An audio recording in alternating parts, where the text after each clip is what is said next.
terpotong dalam dadanya. Sehingga baginda menyebut dalam hadis yang sahih, innakum takhtasimuna ilayya fala'alla ba'dukum yakunu alhana biqaulin min ba'd faman qata'tu lahu haqqa akhihi fa innama qata'tu lahu qit'atan minan nar. Kamu berbalah, kamu angkat kes pada kamu, sebagian kamu lebih fasih daripada yang lain. Faqadaitu lahu nahwa ma sami', sebagian riwayat, aku bagi pada dia berdasarkan apa yang dia pandai cakap. Siapa yang aku bagi apa yang bukan hak dia, sesungguhnya aku telah berikan kepadanya potongan daripada api neraka. Kita pergi ke mahkamah Islam,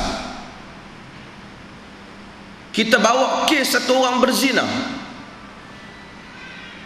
kita tak cukup 4 orang saksi, hakim menghukum kita terlepas orang yang berzina dan itu daripada tuduhan zina. Bukan bererti dia tidak berzina di sisi Allah, tetapi kita tak dibenarkan menuduh selagi tidak mencukupi 4 orang saksi. Kemungkinan dia zina, kemungkinan. Bahkan ada orang yang pergi ke mahkamah, cakapnya lebih fasih, lawyernya lebih bijak, dia terlepas dalam kes itu. Tetapi kita percaya bahawasanya suatu kes yang terlepas di dunia bukan semestinya terlepas di akhirat.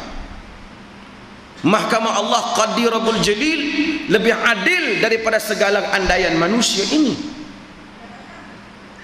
Kita kena faham dahulu landasan ini sejelas-jelasnya sebelum kita memperkatakan isu murtad. Kemudian apabila tuan-tuan faham hal ini, maka tuan-tuan juga faham agama menyuruh kita menghukum berdasarkan ilmu. Dalam hadis yang diriwayatkan oleh Ibnu Majah, diriwayatkan oleh Al-Imam Tirmidzi juga, sanad yang sahih, sebahagiannya hasan, Nabi sallallahu alaihi wasallam menyebut qadiyani fin nar, al-qudatu thalathatun. Qadi ini, orang yang hukum orang ni ada 3 jenis. Isnani fin nar wa wahidun fil jannah. 2 dalam syurga, 2 dalam neraka, 1 masuk syurga. Dan sebagian riwayat qadiyani fin nar wa qadil fil jannah. 2 qadi masuk neraka, 1 qadi masuk syurga. Dulu ada orang buat layak buruk, dia jadi qadi. Dia kata orang kata hang jangan nak memang dia qadi. Nabi bagi amaran dah. Jadi qadi ni ramai qadi masuk neraka. Dia tak tu Nabi kata qadiyan kedah orang kata. Layak buruk.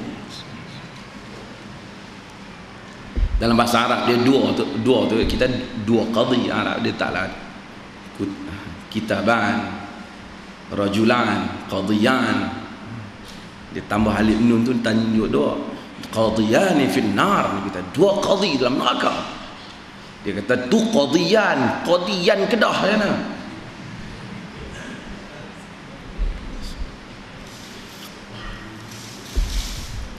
Dua dalam neraka Nabi kata. Yang dalam syurga, rajulun arafal haq faqada bihi fahuwa fil jannah, ataupun qadin arafal haq faqada bihi wa huwa fil jannah. Qadi yang mengetahui yang benar lalu dia berhukum berdasarkan kepada ilmu, dia masuk syurga. Yang masuk di dalam neraka siapa? Yang pertama Nabi kata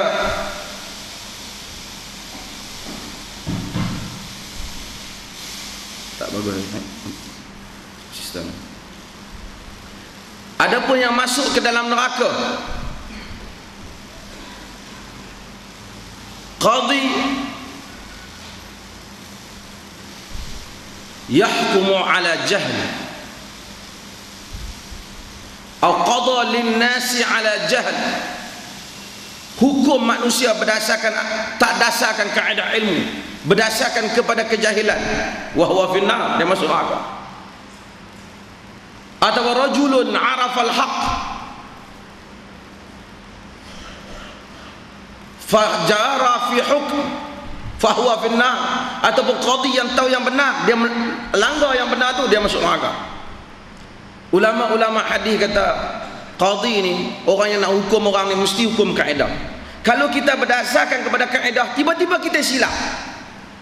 Umpamanya kawan tu memang berzina, kaedah kata siapa tuduh orang berzina kena ada orang 4 saksi. Tok Imam dengan Tok Siap bawa kes zina, Tok Imam tak bawa 4 orang saksi, kita hukum Tok Imam sebagai menuduh qadzaf, kita sebat Tok Imam, kita tak dianggap salah kerana kaedah kita betul. Mungkin hak Tok Imam kata pun sungguh dia berzina, tapi Tok Imam gagal mendatangkan 4 orang saksi. Sepatutnya Tok Imam kata, kami tengok mereka ni berdoaan berpeluk-pelukan, tak tuduh zina, kami tak cukup syarat. Tok Hakim tolonglah ambil tindakan. Hakim ambil tindakan, tapi terus dia buat tuduhan zina, Hakim terpaksa menghukum dia kerana dia menuduh tanpa bukti yang cukup. Kalau dia tuduh, kalaulah hakim tengok muka Tok Imam, Tok Imam ni setahu aku dia tak pernah mohong. Tok Imam ni aku kenal dia daripada kecil ni, bukan orang ni orang cermat, mulut dia kalau nak cakap dia jaga. Seorang siapa tengok lagi Tok Imam? Tak ada siapa tengok, saya seorang tengok. Tak apalah, saya pakailah cakap Tok Imam. Dan dia menuduh kontur sebagai zina dan dihukum zina.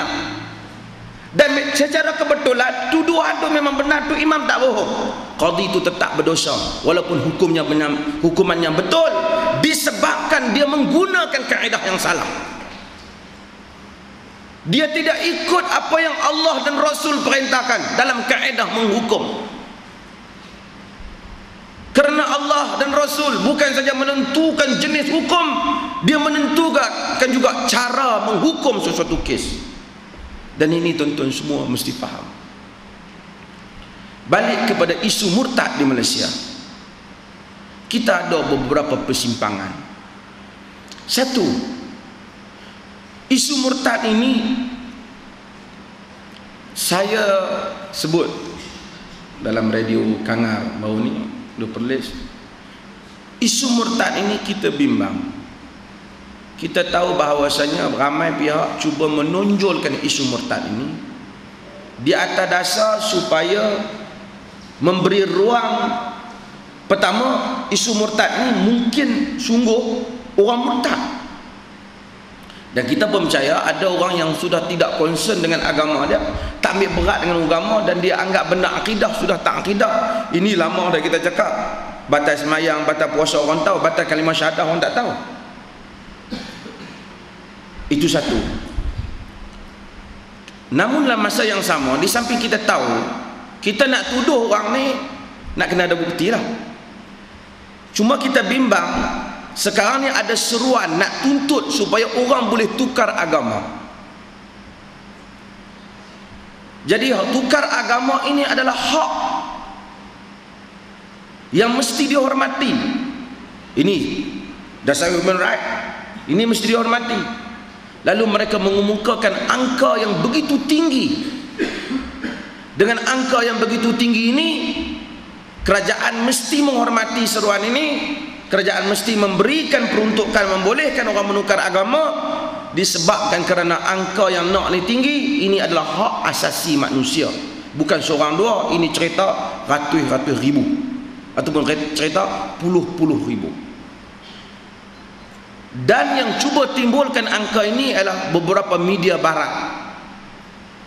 Kononnya di Malaysia ada 400,000 orang nak murtad, dan cuma kerajaan Malaysia tak ambil perhatian.